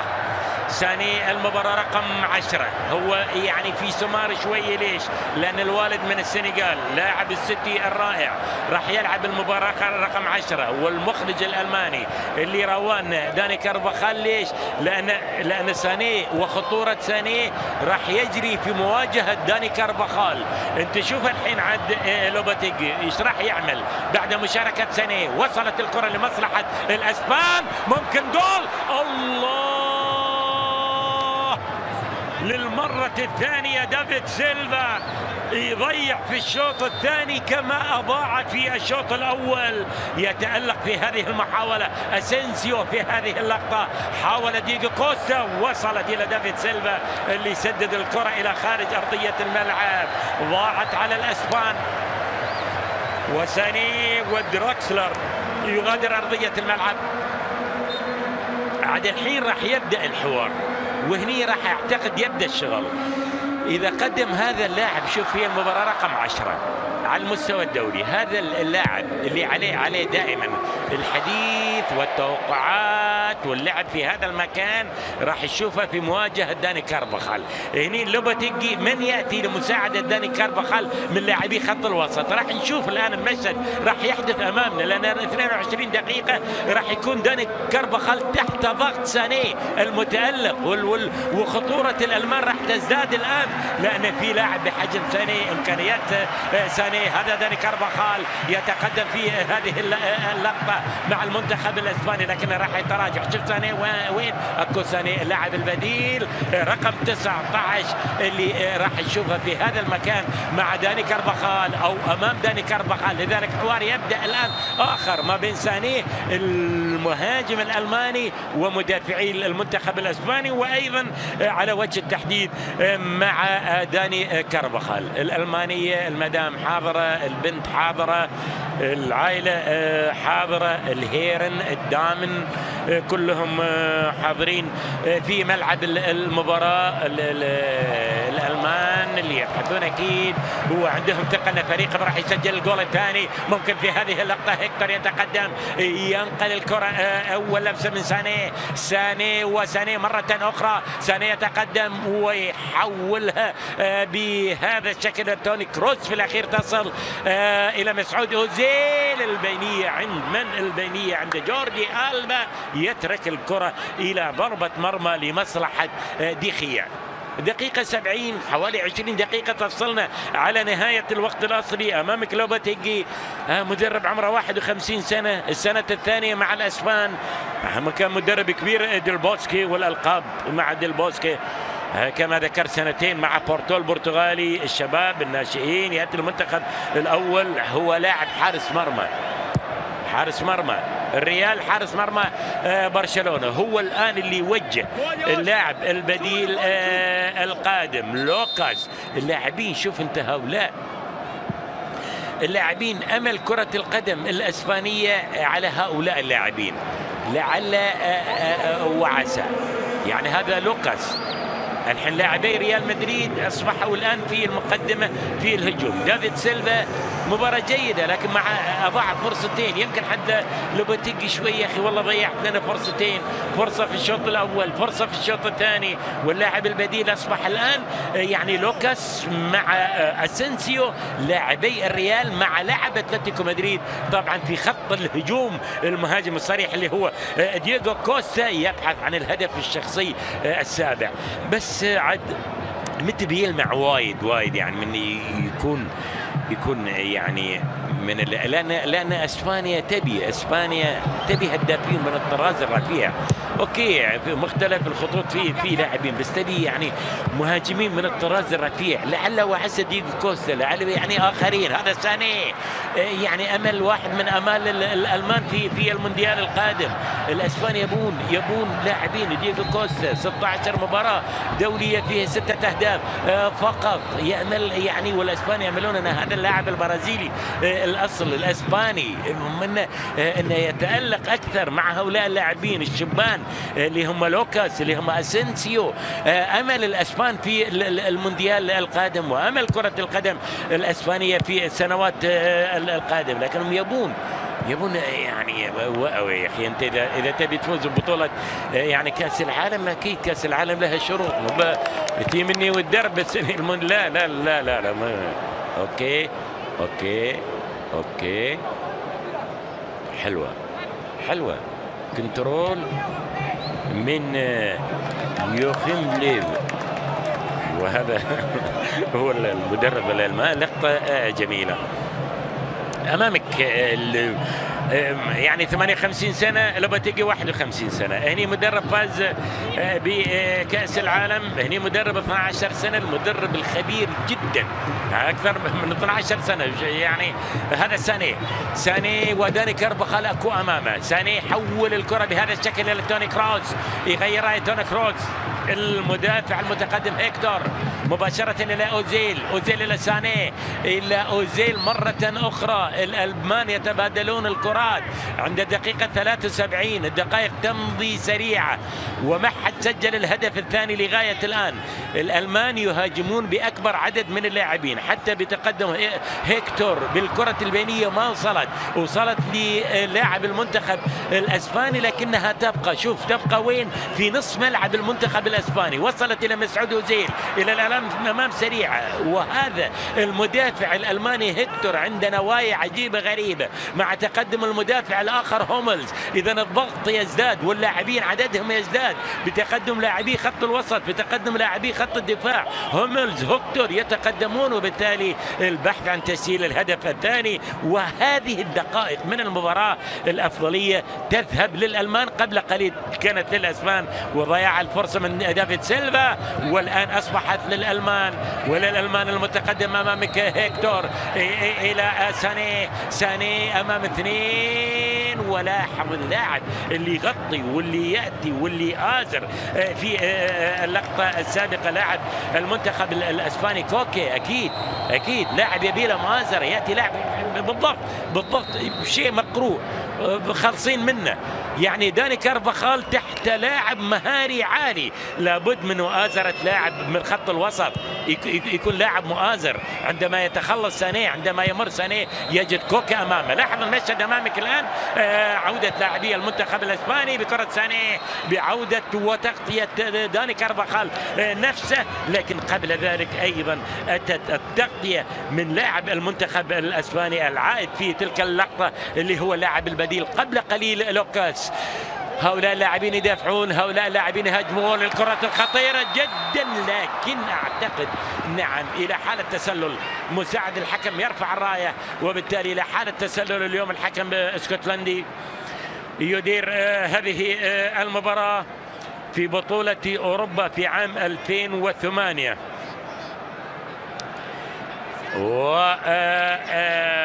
وبالتالي السنوات اللي أتحدث عنها سنوات العسل، ومن ضمن اللقاءات اللي العالم يتذكرها أجمع، وجلوس انيستا، جلوس دافيد سيلفا، يعني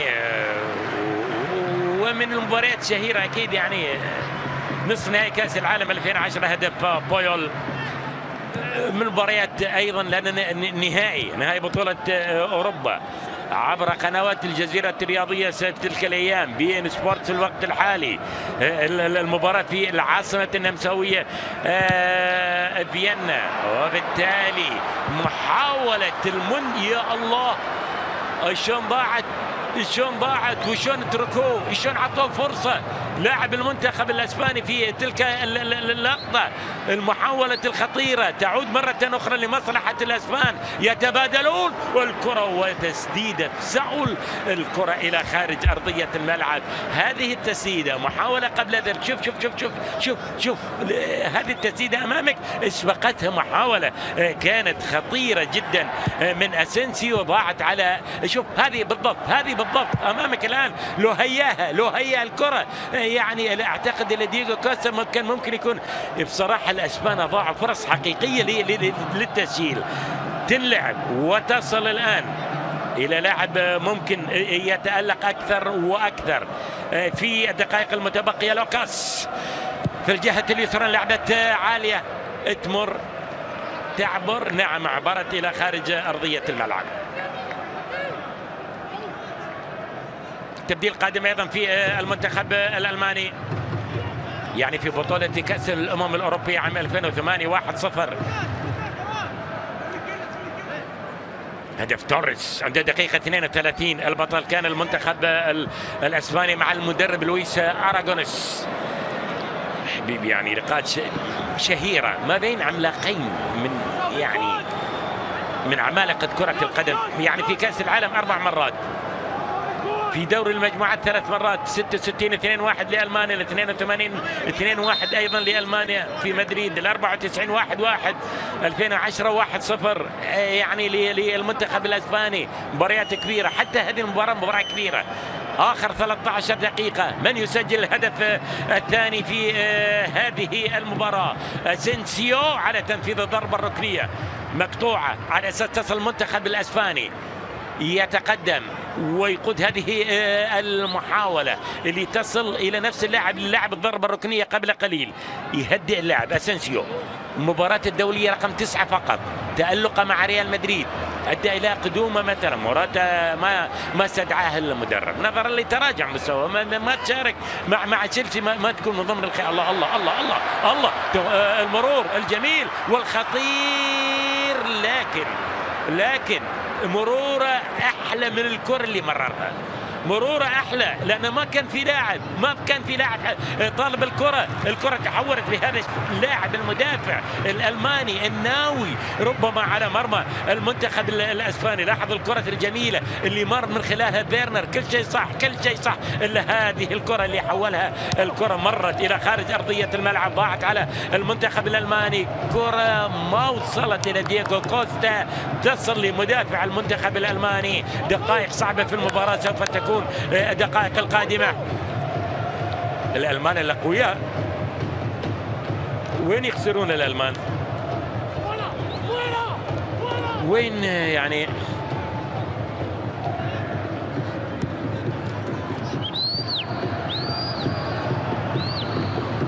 يعني آخر 21 مباراة المنتخب الألماني لم يتلقى أي خسارة، وبالمقابل الأسبان أيضا عندهم 16 مباراة لم يتعرض المنتخب الأسباني لأي خسارة. تبديل أمامك الآن المنتخب صاحب الهدف مولر يغادر أرضية الملعب. توماس مولر يغادر أرضية الملعب، سجل هدف جميل.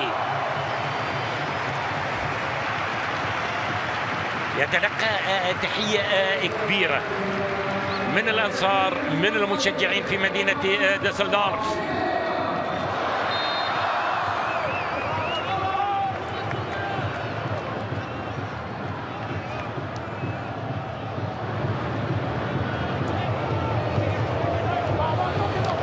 إذن التبديل الآخر في المنتخب الألماني. الألمان راح يضغطون أكثر وأكثر، وعملية التبديل أيضا القصد من إضافة الهدف الثاني. هذا مسعود أوزيل يحولها ولكنها تصل إلى خارج أرضية الملعب. محاولة أخرى لمصلحة المنتخب الألماني. سانيه أيضا تقدم في اللقطة السابقة، لكن الكرة المقطوعة بدأت التبديلات تكثر من هنا ومن هناك، من جانب المنتخب الألماني قبل قليل، من جانب المنتخب الأسباني. وهذا لاعب أيضا يعني يلعب أو راح يلعب المباراة الدولية الأولى. تياغو يغادر أرضية الملعب، وقدوم هذا اللاعب رودري لأن كان متوقع مشاركته مكان بوسكيتس، اللاعب الذي يدير الأدوار الدفاعية في خط الوسط. هو لاعب خط الوسط، اللاعب الذي يجيد الأدوار الدفاعية، لذلك الآن هو اللاعب البديل. رودري كان متوقع مشاركته نظرا لإصابة سيرخيو بوسكيتس، هو لاعب فياريال، لاعب شاب 21 سنة. أول مباراة إذن مع بطل العالم أمام المنتخب الألماني. وفي ألمانيا المباراة تسير بهذا الشكل أمامك إلى التعادل.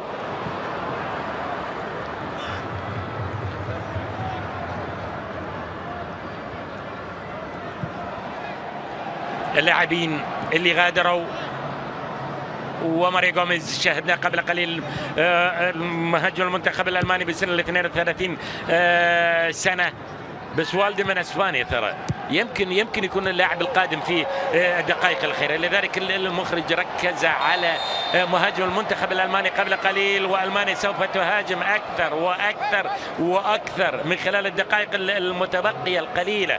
ساول وربما المهاجم الألماني الكبير يكون القادم ماريو غوميز، وصل الآن إلى سن 32 سنة ويبحث أكيد عن تسجيل الهدف الثاني. الألمان مو بعجبتهم النتيجة. ليش؟ لأنها على الأراضي الألمانية 1-1.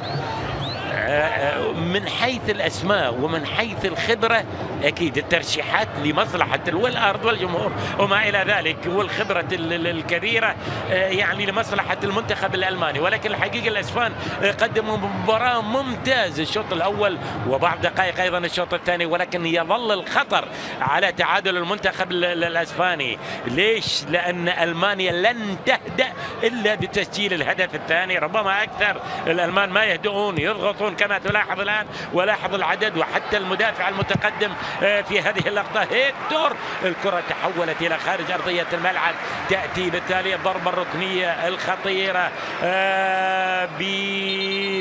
طبعا تقدم داني كارفاخال بتقدم هذا المهاجم فيرنر الذي يستعد للمغادرة. نعم، وقدوم اللاعب ماريو غوميز. 72 مباراة دولية للاعب القادم ماريو غوميز، 31 هدف. الوالد من اسبانيا بس الوالدة من المانيا. لاعب شتوتغارت ماريو غوميز يغادر ارضية الملعب، غادر فيرنر. كل التبديلات الان، القصد منها تسجيل الهدف الثاني وفوز الالمان. الضربة الركنية لعبت ووصلت الى سانيه، ما خدم يعني بعد نزوله. شوف الان سانيه يتقدم، ياخذ له مكان، تغيير اتجاه اللعب بهذا الشكل. الكره تحولت بجهه جوندوغان في الاخير الى ضربه مرمى لمصلحه المنتخب الاسباني. اكيد مدرب المنتخب يشوف اليوم بالنسبه لمدرب الالمان المباراه رقم 159 في مسيرته بالضبط. المباراه رقم 159، فاز في 106 مباريات، تعادل في 29، خسر في 23 مباراه. الكمل اثنين، فيرنر لاعب لايبزيج، مولر لاعب بايرن ميونخ. التقوا في الاخير، فايز لايبزيج على بايرن ميونخ بكره وصلت. واليوم فيرنر ما بان بشكل كبير. توماس مولر سجل هدف التعادل، واذكر بالهدف الاول للمنتخب الاسباني سجل رودريغو في الشوط الاول، والهدفين في الشوط الاول. ما في اهداف في الشوط الثاني، ولكن فرصه تسجيل الاهداف باقيه، لان لاعب ممتاز متقدم الى لاعب ممتاز اخر يسيطر على الكره في دفعه امام حكم المباراه، لكن هو الاقرب ولم يحتسب اي شيء للمنتخب الاسباني. تبقى محاوله المنتخب الاسباني خفض الضغط على المنتخب الاسباني بالكرات المتبادله. رودري اللاعب البديل، داني كارفاخال شوفه بدا يتحفظ على اساس انه اكوكو بالضبط الان واقف، لان سانيه هو الان يواجه سانيه، يتحفظ في عمليه التقدم. بعض الاحيان تقدم اكثر من هذا المكان، ولكن وجود سانيه يعني اجبره على انه لا يتقدم بشكل اكبر. هذا على العموم داني كارفاخال يقود هذه المحاوله، لعبت ولكن يبعدها مدافع المنتخب الالماني على اساس تصل في الاخير الى ناشو. الكره المقطوعه ايضا من جانب داني كارفاخال. ناشو اذكر ب طبعا مغادره بيكي، مغادره انيستا، ومشاركة ناتشو، مشاركة رودري، محاولة الاسبان في الجهة اليسرى. جوردي ألبا يحولها وبعدم استعجال اللاعب البديل اسينسيو، والاسبان يتبادلون الكرات. والحقيقه ان الاسبان لاعبين مباراه جيده. انتهى الايام عبر قنوات بي ان سبورت تشوف الفرق التي تلعب في كاس العالم، لك القرار. ها شلون والله الالمان؟ والله الالمان هم الالمان يعني ما في ها شلون الاسبان؟ لا والله الاسبان بصراحه يعني ادوا مباراه قويه ممتازة.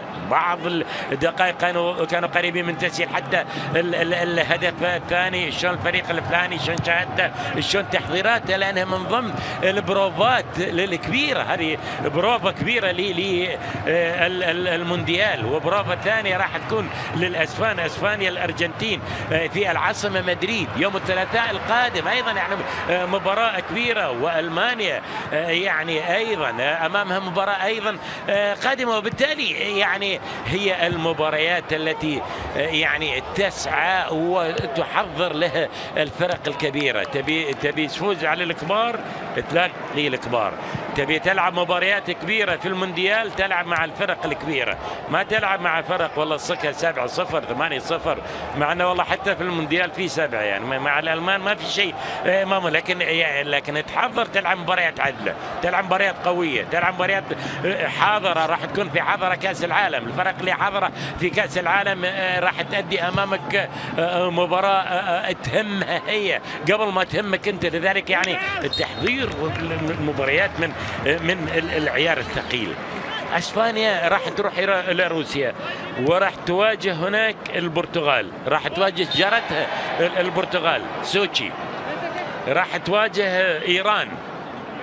المباراة الثانية راح تواجه فريق عزيز حبيب شقيق يسعى لتنظيم كأس العالم 2026. بالتوفيق للمغاربة الأشقاء المغاربة، التوفيق لتنظيم كأس العالم بعد مونديال قطر 2022 إن شاء الله يكون، وترشح المغرب البلد العزيز إلى تنظيم كأس العالم 2026، والعرب كل العرب أكيد للوقوف كل يعني في مجاله في اختصاصه لبلوغ يعني ليست المرة الأولى للمغرب العزيز، المغرب الشقيق اللي يملك كل الإمكانيات ويملك رجال قادرين على الحضور وعلى تجهيز الملف إن شاء الله للظفر بلقب تنظيم المونديال. المغرب يعني راح تلاقي المنتخب الأسباني، التوفيق إن شاء الله. المنتخب المغربي واقع فيه مجموعة طبعا الأسبان مع إيران مع البرتغال، مجموعة الألمان في متناولهم. أشكر الألمان عابرين للدور الثاني، مجموعتهم يعني في متناولهم الألمان، ولكن الكرة في الأخير إلى خارج أرضية الملعب، وبالتالي الأمور تسير في المباراة إلى الدقيقة 90. التعادل سيد الموقف ألمانيا، مدرب المنتخب الألماني، والألمان لا زالوا يبحثون عن تسجيل الهدف الثاني في صفر الآن وفي خطأ. بروفة كبيرة الحقيقة في مدينة دوسلدورف، القائد سيرخيو راموس والمنتخب الألماني بهذه المباراة، المنتخب الأسباني بهذه المباراة يرشحون. أنت تشوف، أنت تسعى، أنت بعض اللاعبين ما قدموا نعم، وبعض اللاعبين يعني رودريجو على سبيل المثال، يعني بعض اللاعبين اللي المشاركات الدولية اختبار جدي حقيقي للمنتخبين. قوة المنتخب الأسباني ظهرت بصراحة، قوة الألمان كالعادة تظهر وراح تبان أكثر. والألمان أعتقد المجموعة يا أخي الألمان في بطولة كأس العالم والله لو يطيحون مع من هم مرشحين، يعني يطيح مع من؟ قول لي مع من؟ هم حاملين ابطال يعني يطيح لو يطيح في اي مجموعه اعتقد يتاهل. هو على العموم في المجموعه السادسه كما هو معروف، مع المكسيك مع السويد مع كوريا الجنوبيه. في موسكو راح يلعبون، في سوتشي راح يلعبون، في كازا راح يلعبون مع كوريا الجنوبيه مع يعني المكسيك والسويد.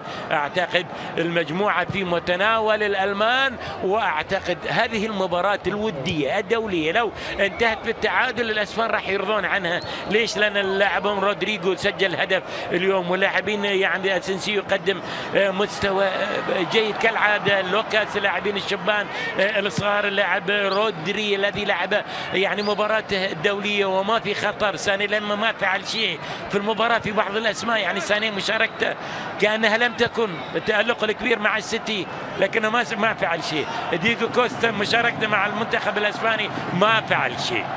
بعض اللاعبين غابوا يعني عن عمل شيء لذلك يعني بس يا اخي انت لاحظ بصراحه ان يوم ما كان انيستا حاضرا وبعد مغادره انيستا حالي حال يوم ما كان حاضر انيستا ويوم ما غادر انيستا اكيد الوضع مغاير عندما يحضر انيستا عندما يغادر انيستا وعندما يغادر اعتقد المنتخب الالماني وعندما يغادر المنتخب الاسباني وعندما يغادر لوباتيجي. اعتقد سعيد بهذه النتيجه يعني حاول كثيرا أن يسجل الهدف الثاني وبالتالي المصافحة ما بين المدربين فريقين تشم ريحة المونديال. طبعا الفريقين اللي أمامك يلتقون لا أعلم المباراة القادمة إذا ما التقوا الفريقين راح يكون في الدور نصف النهائي في مونديال روسيا لأن خلاص ما راح يلتقون قبل ذلك لا لقاء رسمي وحتى ولم تكن يعني في مباراة ودية على سبيل المثال. إذا سيداتي أنساتي سادتي مباراة كبيرة الحقيقة ما بين الفريقين. الهدفين في الشوط الأول من المباراة الأسبان بدأ بالتسجيل بواسطة رودريغو والألمان بواسطة توماس مولر سجلوا هدف التعادل. المباراة طبعا اثنين لاعبي ريال مدريد المصافحة ما بين لاعبي الفريقين وديخيا وتوني كروز ومباراة اعتقد ممتعة جميلة ما بين اثنين من عمالقة كرة القدم في العالم. النتيجة النهائية اذا هدف لاسبانيا وهدف لألمانيا قبل الذهاب وتحضيرا لمونديال روسيا.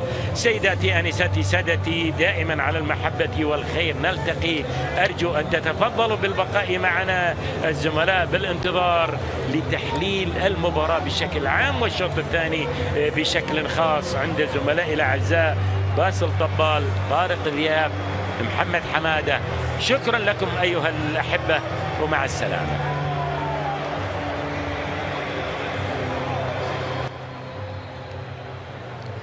شكرا يا زميل يوسف سيف. كما انتهى الشوط الاول تنتهي المباراه بتعادل المنتخب الالماني مع المنتخب الاسباني بهدف لهدف. اولا سجل رودريغو لمصلحه المنتخب الاسباني في الدقيقه السادسه هدف مبكر والرد كان من توماس مولر في الدقيقه الخامسه والثلاثين. في مباراه شهدت كذلك تبديلات كثيره خاصه من جانب المنتخب الاسباني الذي قام ب6 تبديلات مقابل 4 تبديلات لصالح المنتخب الالماني. ولا ننسى ايضا اصابه سامي خضيره خلال هذه المباراه في الشوط الثاني من اللقاء. على مستوى الركبة بقي أن نعرف مدى خطورة هذه الإصابة تعرض لها اللاعب المنتخب الألماني سامي خضيرة ودخل مكانه جوندوغان. تعادل المنتخبين بهدف لهدف في مباراة ممتعة خاصة في شوطها الأول. اختلفت المباراة في الجزء الثاني من الشوط الثاني. هذا يعود كذلك للتبديلات التي قام بها المدربان ولكن بشكل عام كانت مباراة ممتعة ولا شك أن المنتخبين مرشحان للفوز باللقب العالمي في الصيف المقبل وهو شيء ليس غريب على الإطلاق.